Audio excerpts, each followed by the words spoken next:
जिला पार्टी अध्यक्ष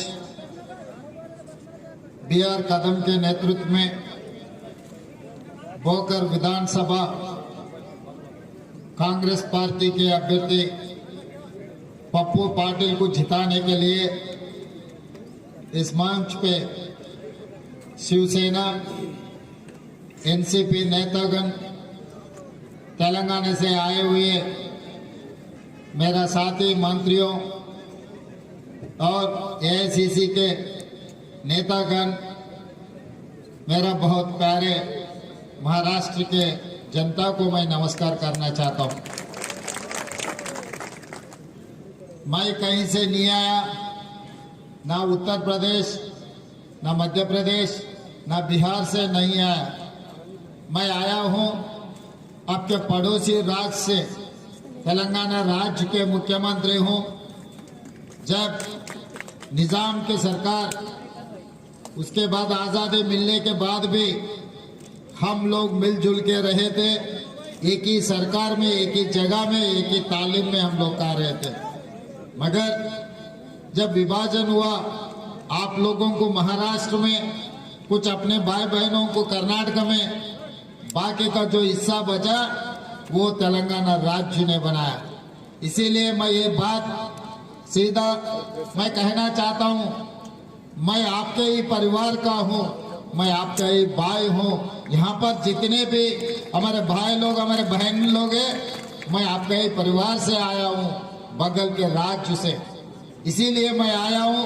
ये चुनाव नहीं है, ये चुनाव एक जंग है। इसमें इस जंग में अब गद्दारों को हराने का बहुत जरूरी है। चुनाव आते रहते जाते रहता है, मगर ये चुनाव ऐसे वैसे चुनाव नहीं है। हम लोग किताबों में पढ़ते थे महाराष्ट्र धरती के बारे में, ये वीरों का धरती है। ये वीरों का धरती में हम पढ़ा था किताबों में, छत्रपति शिवाजी महाराज के बारे में हम पढ़े थे। डॉक्टर बाबा साहेब अम्बेडकर जी ने जो संविधान इस देश को दिया हुआ है, डॉक्टर बाबा साहेब अम्बेडकर के बारे में हम किताबों में पढ़े थे। उसके बाद हम सुने थे बाला साहेब ठाकरे के बारे में, शरद पवार जी के बारे में हम लोग सुने थे। मगर आज के तारीख में हम देख रहा है एकनाथ शिंदे, वो बाला साहेब ने उनको ऑटो चलाने वाले को मंत्री तक लेकर गए, मगर उन्हें उनके बेटा उद्धव ठाकरे जी को पीठ में चूरा भोग कर गद्दार कर देके गुजरात के गुलाम बन गए उन्होंने। और अजित पवार, उनके चाचा शरद पवार ने खुद के बेटी को मंत्री नहीं बनाए, मगर भाई का लड़का, खुद का लड़का समझकर अजित पवार को वो मंत्री, उप मुख्यमंत्री बनाया। मगर वापस में अजित पवार ने क्या किया, चाचा को धोखा देकर पीठ में चूरा भोग के, वो भी धोखा देके आज गुलाम बन गए गुजरात के। और तीसरा, इनके बारे में मेरे से ज्यादा जानकारी आप लोगों को है, क्योंकि इनको 2 बार मुख्यमंत्री बनाए, संसद बनाए, विधायक बनाए।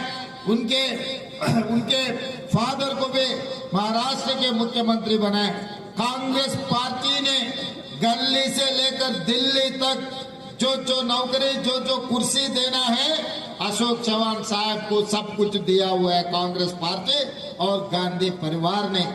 उन्हें वापस क्या किया अपने को, गांधी परिवार को, कांग्रेस पार्टी कार्यकर्ताओं को, खासकर ये नामदेव पार्लियामेंट क्षेत्र में जितने उनको मदद दिया हुआ है, सबको धोखा देके, सबके पीठ में चूरा बोल के आज जाके मोदी के सामने गुलामगिरी कर रहा है। मैं पूछना चाहता हूं ये भोकर के जनता से, अगर कहीं बाहर गए आप लोग, आप कहां से आए बोले तो आप भोकर से, या नहीं तो नांदेड़ क्षेत्र से आया बोले तो आपके नेता कौन है, अशोक चव्हाण, ऐसा कुछ बात आए तो आप सर झुकना पड़ता।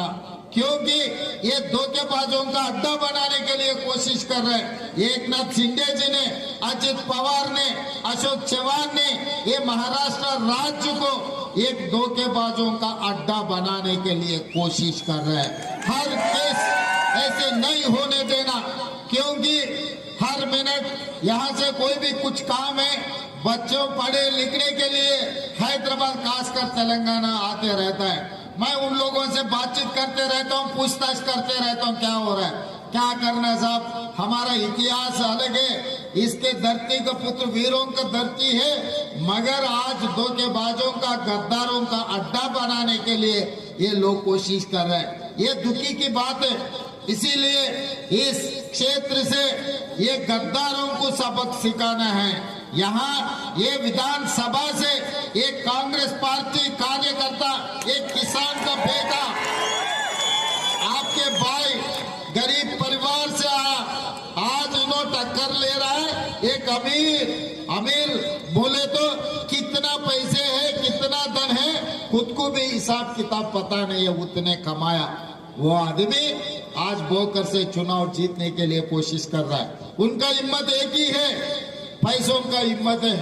अगर चाहे तो शराब पिलाएंगे और पैसे बांटेंगे, इस विधानसभा में चुनाव जीतने के लिए उन्होंने कोशिश कर रहे हैं। मैं अपने भाई बहनों से एक ही गुजारिश करता हूँ, उसका कोई मेहनत की कमाई नहीं है, कोई पसीना निकाल के पैसे नहीं कमाया, जितना भी दिया ले लो, जेब में अगर रहा तो वो भी ले लो,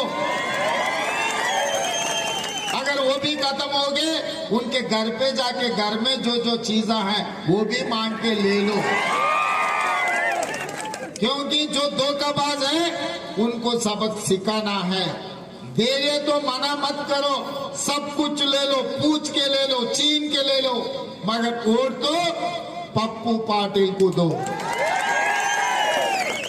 क्योंकि इस चुनाव में ईमानदार जीतना है। अगर ईमानदार नहीं जीते, पैसों का मालिक, धोखेबाजों का मालिक, झूठे बोलने वाला मालिक, हिंदुस्तान में झूठों का अगर कहीं पर कंपटीशन हुए तो झूठ बोलने में मोदी से कोई बड़ा नहीं है। उनका नंबर एक नंबर है, झूठे वालों का नंबर। इसीलिए आज मोदी जी को हराना है, अशोक चौहान जी को, फिर आगे राजनीति में वो दिखना भी नहीं। उन्होंने आपके नाम इतना खराब कर चुके हैं, कांग्रेस पार्टी को धोखा दिया हुआ है, उनको भी हराना है। और इनके साथ साथ अपना लोकसभा का भी चुनाव हो रहा है।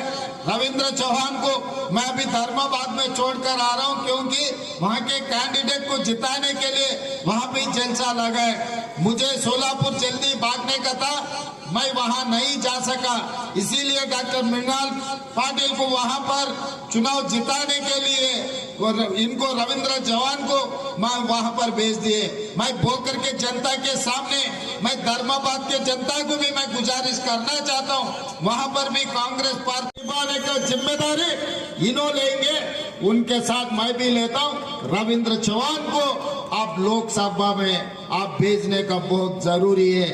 एक वोट दो, आपको दो सेवक मिलने वाले हैं।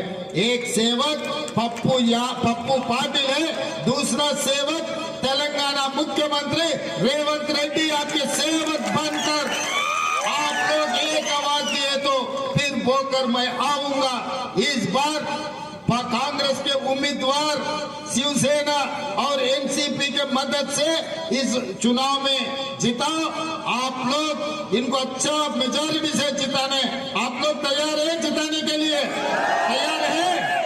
तैयार है? सब लोग हाथ उठा दो। जय कांग्रेस, जय जय कांग्रेस।